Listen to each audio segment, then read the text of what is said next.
¿Cuántos saben que vivimos bajo el gobierno de Dios? Todo el universo está bajo el gobierno de Dios. Dios es Señor y gobierna sobre toda la creación, sobre la tierra, sobre todos los mortales, así una vez me dijo Wayne Myers, somos simples mortales. Y a veces cuando suceden cosas como las que están pasando en Acapulco, nos cuestionamos, decimos, pues, ¿qué está pasando? ¿Cuántos han visto las imágenes de lo que está sucediendo en Acapulco? No todos. Si usted vio las imágenes en las redes o en la televisión de lo que está pasando en Acapulco, por favor, levante su mano. Yo quiero ver cuántos saben de qué estamos hablando. Ok, la mayoría, casi todos. Imágenes terribles de la devastación que trajo un nuevo huracán. 2 años seguidos, un tornado, un huracán que golpea violentamente Acapulco. Yo quiero invitarle a que cerremos nuestros ojos y oremos por Acapulco. Padre, queremos pedirte hoy en especial por las personas que fueron afectadas por el huracán de esta semana, sobre todo las personas que perdieron su casa, que perdieron sus vehículos, que perdieron parte de su patrimonio, Señor. Queremos pedirte que tengas misericordia de ellos, Señor. Sabemos que tú gobiernas toda la tierra, Señor, y que esto no te ha sorprendido. Y queremos pedirte en el nombre poderoso de Jesús, Señor, que tengas misericordia de esas personas, que pongas gente a su alrededor que predique el evangelio y que sea una oportunidad para ellos para alcanzar la salvación. Que en medio de la crisis, que en medio de las dificultades, de la adversidad, volteen al cielo y clamen a ti, Señor, y tú les respondas. En el nombre poderoso de Jesús. Amén. ¿Usted qué opina? ¿Casualidad? ¿Coincidencia? ¿O juicio de Dios? Juicio de Dios sobre la maldad. El 4 de octubre del 2005, el huracán Stan golpeó la ciudad de Tapachula.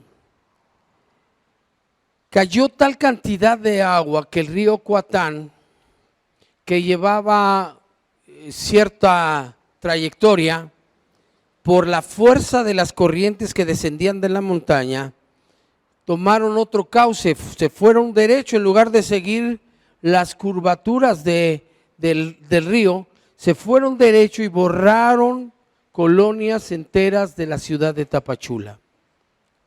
¿Quieres poner el video, por favor?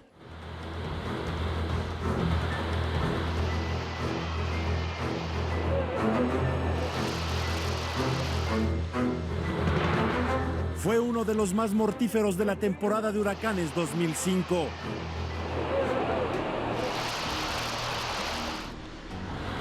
Hasta su nombre fue borrado de la lista de ciclones tropicales, porque causó 1,620 muertes en 6 países. Tabasco y Chiapas fueron 2 de los 7 estados que se llevaron la peor parte. Y es que el paso del huracán Stan fue lento pero fulminante.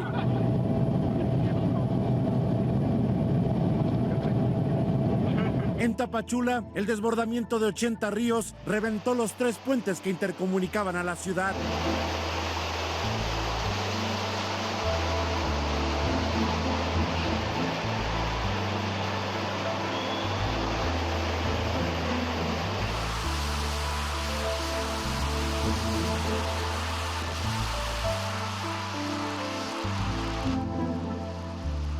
Las potentes corrientes arrasaron con toda una colonia, desprendiendo de raíz a unos 200 hogares de concreto. La destrucción se extendió a 31,000 viviendas más. En total, 41 municipios fueron golpeados por la más grande tragedia que se haya vivido en la entidad.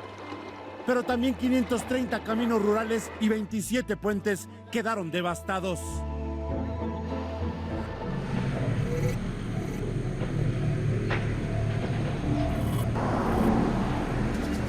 De las 305 escuelas afectadas, 96 fueron pérdida total. Así también, miles de hectáreas de café, maíz y papaya y otros productos resultaron siniestradas.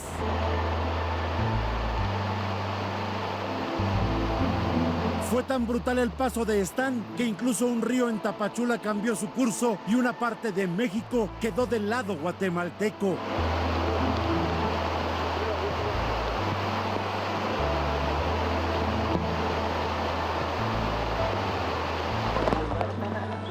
Fue la peor destrucción jamás vivida en la región.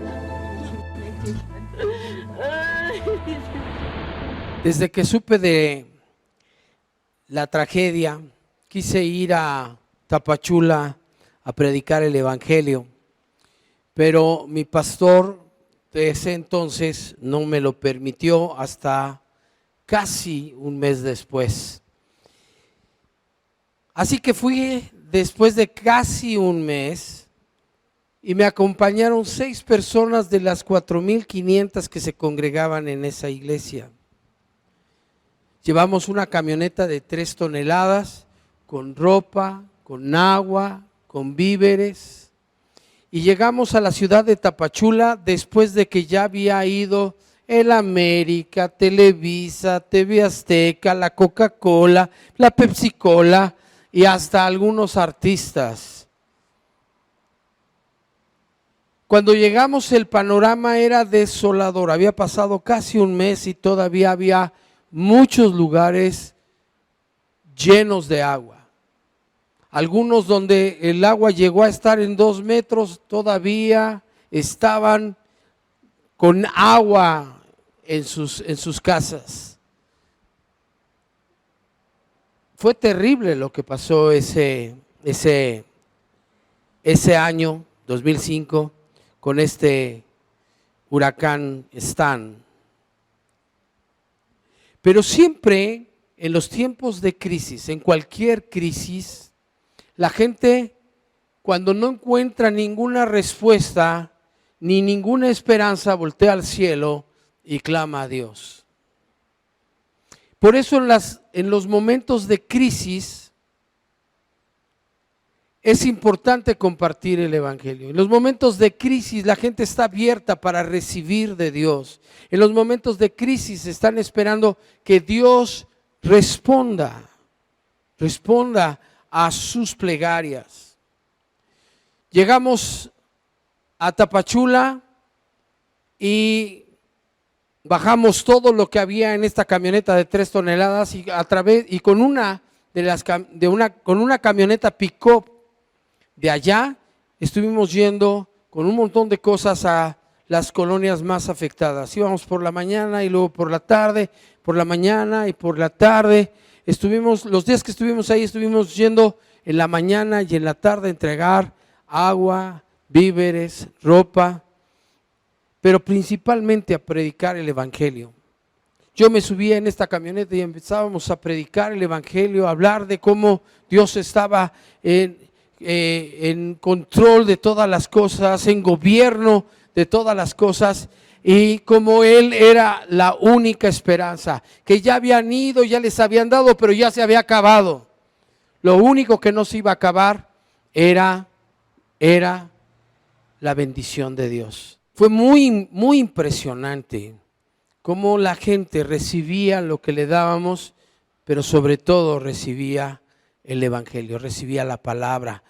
La gente lloraba, la gente levantaba sus manos, oraba a Dios, recibía a Cristo y luego yo los ponía a esperar en la presencia de Dios, como lo hemos hecho aquí, en silencio, a estar en su presencia y la presencia de Dios ministraba sus corazones. Qué rica es la presencia de Dios y qué delicioso es saber que es eterna, que no se acaba. Así es que fue un tiempo muy glorioso el que pasamos allá. Lo tremendo es que repartíamos las cosas y no se acababan. Íbamos a otra colonia y repartíamos cosas y no se acababa. Íbamos a otra colonia y repartíamos y no se acababa. Y el último día llegamos a la casa del pastor Jorge. Él perdió su casa, perdió su congregación y sin embargo tenía una pasión por las almas. Llenamos una de las, le habían prestado una casa y en esta casa tenía una especie de oficina que llenamos con todas estas cosas y hasta su sala, y finalmente dejamos todo ahí, hasta ahí alcanzaron todas las cosas. Fue tremenda la multiplicación que hizo el Señor. Unas semanas antes de la tragedia, Televisa presentó un documental de investigación donde mostraba la prostitución de menores y la trata de personas. Fue algo muy fuerte. Ese tipo de cosas en el 2005 no se oían, así es que fue muy fuerte. Para mí llegó a ser como el lugar más oscuro y más de tinieblas que había en nuestra nación. El pastor de Amistad de Tapachula me alcanzó a decir, el río al salirse de su cauce y tomar otro rumbo, borró colonias, pero eran las colonias más peligrosas de Tapachula, donde había prostitución de menores, narcotráfico, alcoholismo, drogas, y ni siquiera la policía se atrevía a entrar ahí. Colonias donde la policía no podía entrar. ¿Por qué solo esas colonias se llevó el agua? ¿Se acuerda del huracán Katrina en Nueva Orleans? Nueva Orleans es una ciudad de muchos centros nocturnos y estoy seguro que también había mucho pecado. No quiero detallarlo, pero había mucho pecado. Mucha gente haciendo cosas que le desagradan a Dios.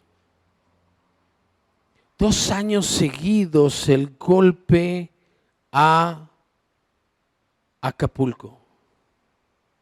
Y podríamos hablar de terremotos. Hace un rato estábamos hablando del terremoto que deshizo Haití.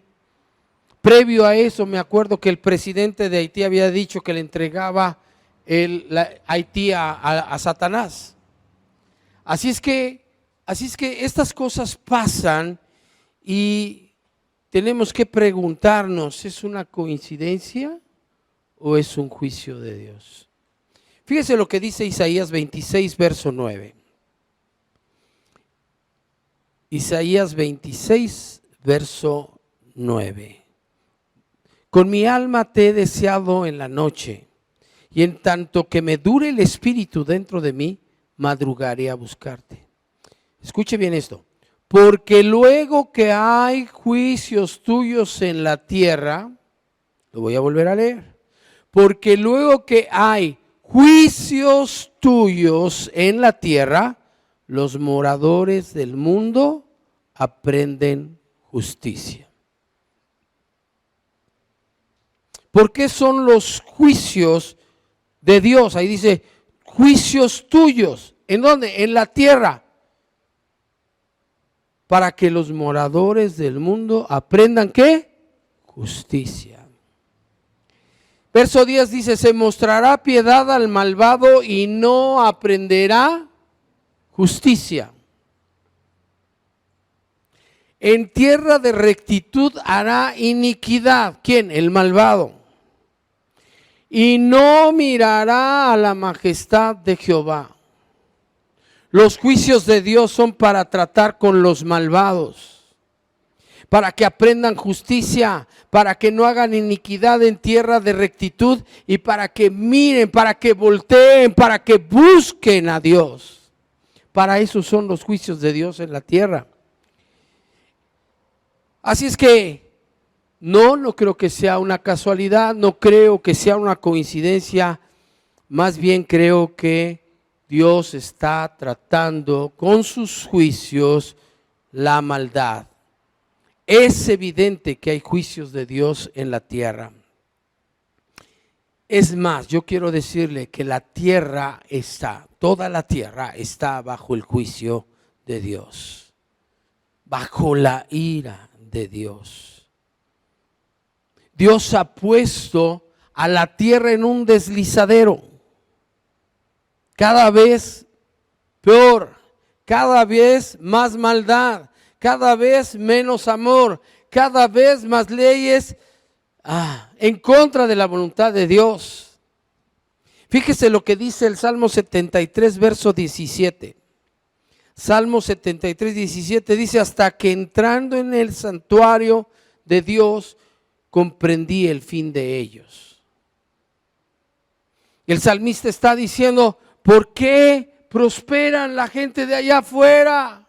¿Por qué parece que les va bien? ¿Por qué se burlan de ti? Parece que nada les sucede. Hasta que entrando en el santuario de Dios, el salmista se da cuenta de que tienen un fin. Y dice el verso 18: ciertamente los has puesto en deslizaderos, en asolamiento los harás caer. ¿Por qué? Porque hay juicios sobre la maldad, sobre la tierra en general. Ahorita lo vamos a entender mejor. Salmo 73, verso 27 dice: ¿por qué aquí los que se alejan de ti, qué dice ahí? Perecerán. Tú destruirás, esto se me hace muy fuerte, tú destruirás a todo aquel que de ti se aparta. Dios se encarga de aquellos que conocieron y luego se apartan de Dios. Es un proceso de degradación moral, cada vez más mal, cada vez menos amor. Estamos en un mundo, pero no somos del mundo. Aquí es donde vivimos, aquí es donde estamos, pero la Biblia dice que no somos del mundo. Este es el proceso en el que Dios ha puesto al mundo. Vamos a Romanos 1:18 para verlo con más detenimiento. Dice el verso 18, Romanos 1:18, porque la ira de Dios, ¿la qué? La ira de Dios se revela desde el cielo contra toda impiedad e injusticia de los hombres, que detienen con injusticia la verdad. Porque lo que de Dios se conoce les es manifiesto, pues Dios se los manifestó. Porque las cosas invisibles de Él, ¿qué cosas son invisibles de Él? Su eterno poder y deidad se hacen claramente visibles desde la creación del mundo, siendo entendidas por medio de las cosas hechas. Nosotros entendemos el poder y la majestad, su deidad, cuando vemos el mar, cuando vemos los cielos, cuando vemos un cielo estrellado, cuando vemos cómo funciona nuestro cuerpo, cómo hay tanta diversidad de animales, de seres vivos, cómo es la vegetación. Hay tantas cosas en las que se manifiesta la gloria, la majestad, el poder, los detalles, la magnificencia de nuestro Dios. Se hacen claramente visibles, dice el verso 20, se hacen claramente visibles desde la creación del mundo, siendo entendidas por medio de las cosas hechas, de modo que no tienen excusa. Pues habiendo conocido a Dios, no le glorificaron como a Dios, ni le dieron gracias, sino que se envanecieron en sus razonamientos, y su necio corazón fue entenebrecido. Profesando ser sabios, se hicieron necios y cambiaron la gloria del Dios incorruptible en semejanza de imagen de hombre corruptible, de aves, de cuadrúpedos y de reptiles. Cayeron en una idolatría terrible. Verso 24, por lo cual también Dios los entregó a la inmundicia. ¿Quién los entregó? ¿Quién les entregó por la idolatría en que habían quedado? ¿quién los entregó a la inmundicia? Dios. Qué tremendo. Por lo cual también Dios los entregó a la inmundicia en las concupiscencias de sus corazones, de modo que deshonraron entre sí sus propios cuerpos, ya que cambiaron la verdad de Dios por la mentira. ¿Qué hicieron? Cambiaron la verdad de Dios por la mentira, honrando y dando culto a las criaturas antes que el Creador, el cual es bendito por los siglos. Amén. Por esto, ¿qué es esto? Que deshonraron sus propios cuerpos. De la idolatría se fueron a deshonrar sus propios cuerpos, cambiando la verdad por la mentira. Versos 26. Por esto Dios los entregó a pasiones vergonzosas. Qué tremendo. Primero fue a la inmundicia y luego a las pasiones vergonzosas. Pues aún sus mujeres cambiaron el uso natural por el que está contra naturaleza, por el que es contra naturaleza. Y de igual modo también los hombres, dejando el uso natural de la mujer, se encendieron en su lascivia unos con otros, cometiendo hechos vergonzosos, hombres con hombres, y recibiendo en sí mismos la retribución debida a su extravío. Y como ellos, escuche bien, no aprobaron tener en cuenta a Dios, Dios los entregó a una mente reprobada.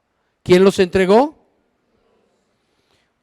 La inmundicia, hechos vergonzosos y por último a una mente reprobada. Número 1, se envanecieron, su corazón fue entenebrecido, se hicieron necios, cayeron en idolatría y Dios los entregó a la inmundicia. Número 2, deshonraron sus propios cuerpos, cambiaron la verdad por la mentira y Dios los entregó a pasiones vergonzosas. No aprobaron tener en cuenta a Dios. Y 3, Dios los entregó a una mente reprobada. Un proceso cada vez peor. Dios los ha entregado al enemigo. Dice primera de Juan 5:19, sabemos que somos de Dios y el mundo entero está bajo el maligno. Juan 8:44 dice, vosotros sois de vuestro padre el diablo. Jesús le está respondiendo a los fariseos que no querían creer en él, que no estaban abiertos a recibir de lo que Jesús les hablaba, y les dice, vosotros sois de vuestro padre el diablo y los deseos de vuestro padre queréis hacer. Él ha sido homicida desde el principio y no ha permanecido en la verdad, porque no hay verdad en él. Cuando habla mentira, de suyo habla, porque es mentiroso y padre de mentira. No sabe cómo me indigna escuchar tanta mentira en los medios. Este ataque mediático de cada día estar golpeando con mentiras la verdad es una tragedia y indigna. ¿Por qué? Porque el padre de mentira es Satanás y no debemos de estar abiertos a las mentiras. Tenemos que investigar, escudriñar, llegar al fondo de la verdad, porque la mentira es del diablo y nosotros no somos de este mundo ni somos de la mentira. Juan 8:47, ahí mismo más abajo dice, el que es de Dios las palabras de Dios oye, por esto no las oís vosotros. Jesús está confrontando la religiosidad del mundo, a los religiosos del mundo, aquellos que se sentían cerquitita de Dios, pero estaban alejados en realidad, vivían una religión y apartados de un Dios verdadero, real. Dice aquí, el que es de Dios las palabras de Dios oye, por esto no las oís vosotros, porque no sois de Dios. Su naturaleza es la mentira, son hijos del diablo, por eso matan bebés, no creen, no escuchan la verdad, por eso matan familias completas por amor al dinero. Primera de Timoteo 6:9 dice, porque los que quieren enriquecerse caen en tentación y lazo y en muchas codicias necias y dañosas que hunden a los hombres en destrucción y perdición, porque raíz de todos los males es el amor al dinero, el cual codiciando algunos se extraviaron de la fe y fueron traspasados de muchos dolores. Muchos de los problemas que tenemos en el mundo tienen que ver con el amor al dinero. Y eso hace que aún gente que ha probado de las delicias, de la gloria de Dios, ha terminado extraviándose. La maldad se está incrementando y el amor de muchos se enfriará. Eso profetizó el Señor y se está cumpliendo hoy. Mateo 24:12, Jesús les está diciendo a sus discípulos cómo serán los últimos días cuando esté Él pronto a regresar. Y dice, por haberse multiplicado la maldad, el amor de muchos se enfriará. Y yo creo que se ha agudizado a partir de que los aviones se estrellaron en las Torres Gemelas allá en Nueva York. Como que se incrementó la maldad. Así como la ciencia, ahora que empezaron a salir los celulares, se ha incrementado tremendamente la ciencia. Cosas que el Señor había hablado, había profetizado muchos siglos antes de lo que estamos viviendo hoy. Es muy evidente que Dios tiene a la tierra bajo juicio.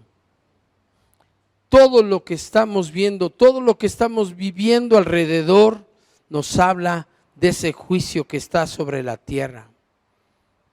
Y ese juicio tiene que ver con la maldad, pero también tiene que ver con que la gente se aleja de Dios. Salmo 2:1 nos habla precisamente de estas personas de este tiempo. Dice el Salmo 2, verso 1. ¿Por qué se amotinan las gentes y los pueblos piensan cosas vanas? Se levantarán los reyes de la tierra y príncipes consultarán unidos contra Jehová y contra su ungido, diciendo, rompamos sus ligaduras y echemos de nosotros sus cuerdas. Quieren deshacerse de Dios, quieren deshacerse de cualquier cosa que los ligue a Dios. Ya no quieren saber de Dios y están alejándose de Él. Sacaron a Dios de sus vidas. En los lugares donde se leía la palabra, prohibieron que se leyera la palabra. En los lugares donde se oraba, impidieron que se leyera la palabra, que se orara. Persiguen a los creyentes. Cada vez es más violento y más fuerte la manera en que persiguen a los creyentes. Hacen leyes en contra de su voluntad. El verso 4 del Salmo 2 dice, el que mora en los cielos se reirá. Me encanta este versículo, porque habla de el gobierno de Dios y su señorío por encima de la maldad. El que mora en los cielos se reirá. El Señor se burlará de ellos. Luego hablará a ellos en su furor y los turbará con su ira. Dios se ríe, se burla de ellos. Dios los turbará con su ira. Es que el mundo pasa y sus deseos, pero el que hace la voluntad de Dios permanece para siempre. Tenemos que tener cuidado con el mundo. Primera de Juan 2:15 dice que no amemos al mundo ni las cosas que están en el mundo. Si alguno ama el mundo, el amor del Padre no está en él. Verso 16, porque todo lo que hay en el mundo, los deseos de la carne, los deseos de los ojos y la vanagloria de la vida, no provienen del Padre, sino del mundo. Y el mundo pasa y sus deseos, pero el que hace la voluntad de Dios permanece para siempre. Pero yo tengo que decirle que esto no se ha salido del huacal. A Dios no se le sale del huacal nadie. No dice, ay, ya se me salió Will del huacal. Ay, ya se me salió Toño del huacal. No, Él está en gobierno. Él gobierna sobre toda su creación. Y por eso nosotros, a pesar de que la tierra está bajo juicio, nosotros podemos estar tranquilos porque Él nos apartó para Él. Al recibir a Cristo en nuestros corazones, Él nos abre las puertas del cielo. Hay una reconciliación con Dios y pasamos a ser parte de su reino. Dice Hechos 17:24. Escuche bien, dice: el Dios que hizo el mundo y todas las cosas que en él hay, siendo Señor del cielo y de la tierra, no habita en templos hechos por manos humanas, ni es honrado por manos de hombres como si necesitase de algo, pues Él es quien da a todos vida y aliento y todas las cosas. ¿Cuántos dan gracias a Dios por todo lo que Dios les ha dado? Pues Él es quien da a todos vida y aliento y todas las cosas. Y de una sangre ha hecho todo el linaje de los hombres para que habiten sobre toda la faz de la tierra. Y les ha prefijado el orden de los tiempos y los límites de su habitación.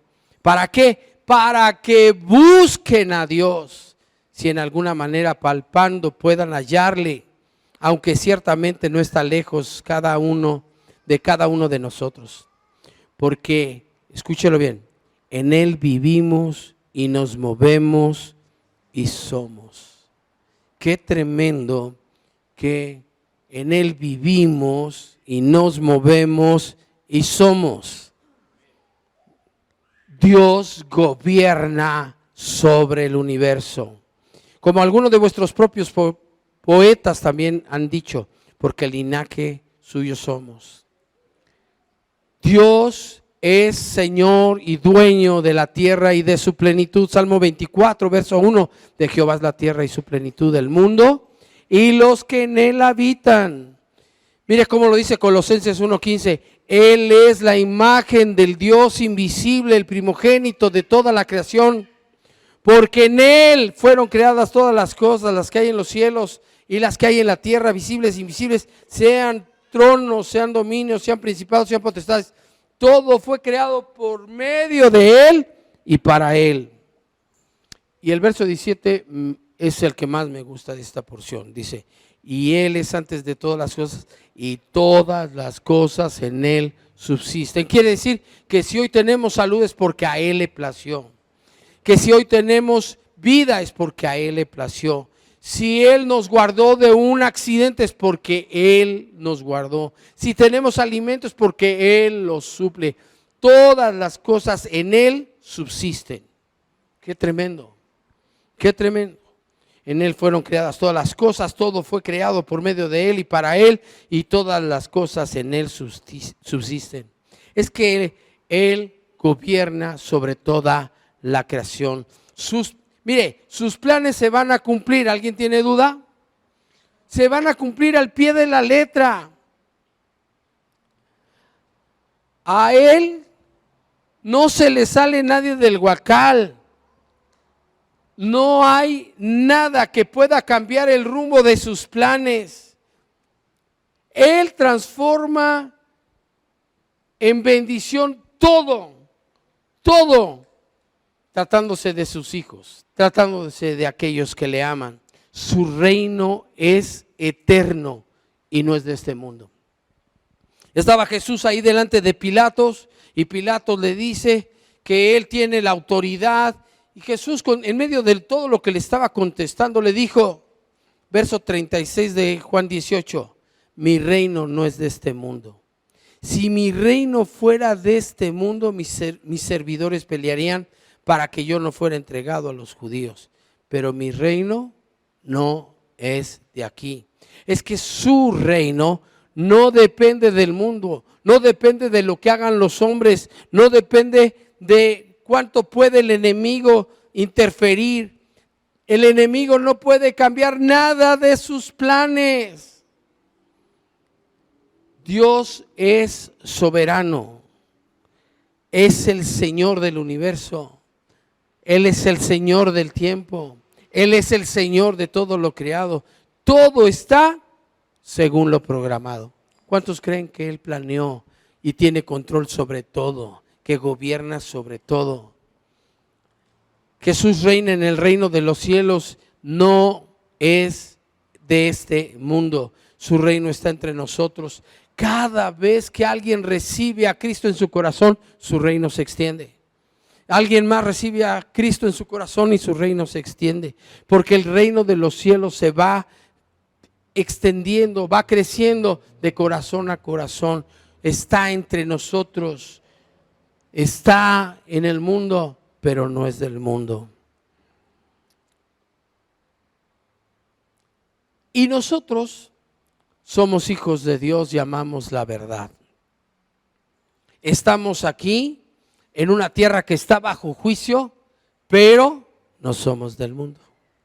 ¿A dónde nos vamos a esconder? ¿A dónde te puedes escapar? Ay, están cayendo los juicios de Dios, me voy a ocultar. ¿Dónde te puedes ocultar?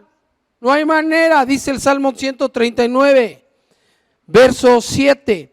¿A dónde me iré de tu espíritu? ¿Y a dónde huiré de tu presencia? Si subiere a los cielos, allí estás tú. Si en el Seol hiciere mi estrado, he aquí, allí tú estás. Si tomare las alas del alba y habitare en el extremo del mar, aún allí me guiará tu mano y me asirá tu diestra. Si dijere, ciertamente las tinieblas me cubrirán, aún la noche resplandecerá alrededor de mí. Aún las tinieblas no encubren de ti, y la noche resplandece como el día. Lo mismo te son las tinieblas que la luz. No hay manera de escapar. Estamos aquí en la tierra, estamos bajo una tierra que está bajo juicio, pero no somos del mundo. Vivimos aquí, pero no somos del mundo. Juan 17:14 dice, yo les he dado tu palabra y el mundo los aborreció, porque no son del mundo, como tampoco yo soy del mundo. No ruego que los quites del mundo, sino que los guardes del mal. No son del mundo, como tampoco yo soy del mundo. Santifícalos en tu verdad, tu palabra es verdad. Mire, mientras llega el tiempo en que nuestro Señor Jesucristo nos recoja y nos lleve a los cielos, tenemos que guardar nuestras vidas en santidad. Este último versículo, el verso 17, dice, santifícalos en tu verdad, tu palabra es verdad. Es que la palabra es lo único que puede librarnos del engaño que hay sobre todo el mundo, de las mentiras que se están publicando por todo el mundo, de las percepciones con las que ahora se hacen leyes. Así es que cuando le digan algo que suene así medio raro, usted dice, y libro, capítulo y versículo donde dice, porque la Biblia tiene que hablarnos para que sea para nosotros la verdad. Libro, capítulo y versículo, pero además, para que no le digan y no le cuenten, lea la Biblia. Si usted lee la Biblia, va a ser muy difícil que el enemigo lo engañe, que lo puedan engañar con mentiras. Filipenses 2:14 dice, haced todo sin murmuraciones y contiendas, para que seáis irreprensibles y sencillos, hijos de Dios sin mancha en medio de una generación maligna y perversa, en medio de la cual resplandecéis como luminares en el mundo. Eso es lo que nosotros tenemos que hacer. ¿Qué? Resplandecer como luminares. La generación maligna y perversa, dice este versículo, es que verdaderamente estamos en medio de una generación maligna y perversa y en una tierra donde hay juicios, pero gracias a Dios, Dios gobierna y nosotros fuimos apartados por Él, apartados por medio de su sangre preciosa derramada en la cruz para formar parte de su reino. Prediquemos y practiquemos la verdad. Donde hay transformación, hay salvación. Somos quienes estorbamos el libertinaje del mundo, los planes del enemigo, los que no dejamos que avance el reino de las tinieblas. Para eso estamos puestos en la tierra. Cuando el Señor nos recoja, ¿sabe usted qué va a pasar con la tierra? Oh, se va a desencadenar todo el juicio que ya ha iniciado sobre la tierra, pero sin ningún tipo de estorbo, sin ningún tipo de obstáculo. Somos nosotros quienes estorbamos los planes del enemigo. No somos parte del mundo ni de las tinieblas, somos luz y debemos de brillar en este mundo de tinieblas. Somos sal y debemos preservar los principios eternos, divinos de la palabra de Dios. Somos cabeza y debemos marcarle el rumbo a todos aquellos que Dios nos permite guiar, a los que Dios nos permite enseñar. Y somos baluarte de la verdad. Dice primera de Timoteo 3:14, esto te escribo aunque tengo la esperanza de ir pronto a verte, para que si tardo, yo casi puedo escuchar a Jesús hablándole a usted y hablándome a mí. Dice esto te escribo aunque tengo la esperanza de ir pronto a verte. ¿Cuántos entienden que Jesús quiere venir pronto a vernos? Para que si tardo sepas cómo debes conducirte en la casa de Dios, que es la iglesia del Dios viviente. Columna y baluarte de la verdad. Nosotros tenemos que andar en santidad, porque sin santidad nadie verá a Dios. Mire, usted tiene un llamado. ¿Cuántos saben que tienen un llamado de parte de Dios? Tenemos que conocer bien nuestro llamado y caminar en este mundo conforme al llamado que Dios nos ha hecho. Efesios 4:1 dice: yo pues, preso en el Señor, os ruego que andéis como es digno de la vocación con que fuisteis llamados.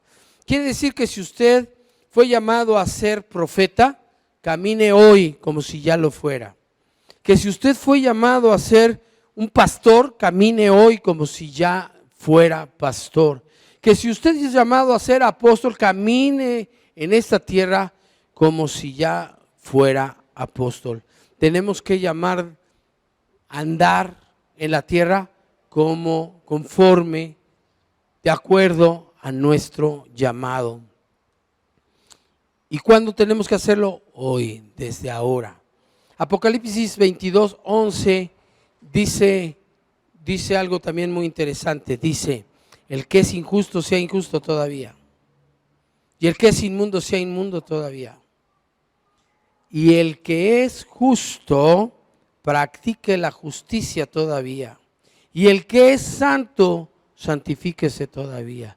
Quiere decir que mientras el Señor no viene, nosotros tenemos que seguir haciendo justicia, tenemos que seguir viviendo en santidad. ¿Sabe que Dios tiene preparado cosas grandes y maravillosas para todos y cada uno de nosotros? Dice 1 Corintios 2:9 que cosas que ojo no vio, ni oído oyó, ni han subido en corazón de hombre son las que Dios ha preparado para los que le aman. ¿Cuántos aman a Dios? ¿Sabe? Dios ha preparado cosas que ojo no vio, ni oído oyó, ni han subido en corazón de hombre. Es muy especial como Dios, en medio de los juicios sobre esta tierra, Él ha preparado cosas maravillosas, muy especiales para cada uno de nosotros. Romanos 8:31 lo dice de otra manera, pero también tremendo. Dice 31 y 32. ¿Qué pues diremos a esto? Si Dios es por nosotros, ¿quién contra nosotros? El que no escatimó ni a su propio Hijo, sino que lo entregó por todos nosotros, ¿cómo no nos dará también con Él todas las cosas? Dios es generoso, es bueno con nosotros, y en medio de sus juicios sobre la tierra, Él tiene cuidado de usted y de mí. ¿Quién nos ha cuidado? ¿Quién nos ha guardado? ¿Quién nos ha provisto de todas y cada una de las cosas que hoy poseemos? Es nuestro Señor. Tenemos tanto que agradecerle a Dios, porque Él es generoso, Él es bueno, y lo hace en medio de algo que no sé si nos habíamos dado cuenta, de los juicios de Dios en la tierra. porque Dios está juzgando la tierra y la ha puesto en deslizadero.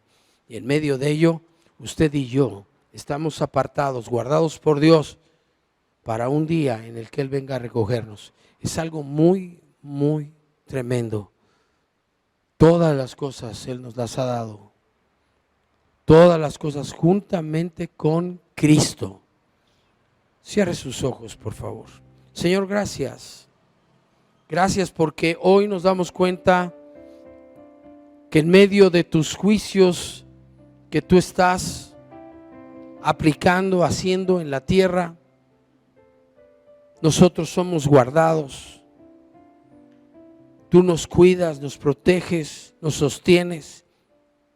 Yo escuché, Señor, de un testimonio de un restaurante ahí en Acapulco, que desde la entrada había letreros que te alababan y te exaltaban, y como a derecha, a izquierda, atrás, enfrente, las casas fueron destruidas hace un año, pero ese local no fue tocado porque tú lo sostuviste. Hay tantos testimonios en medio de las grandes tragedias de aquellos hijos que te aman y que tú en medio de la adversidad, tú levantaste, escogiste y guardaste.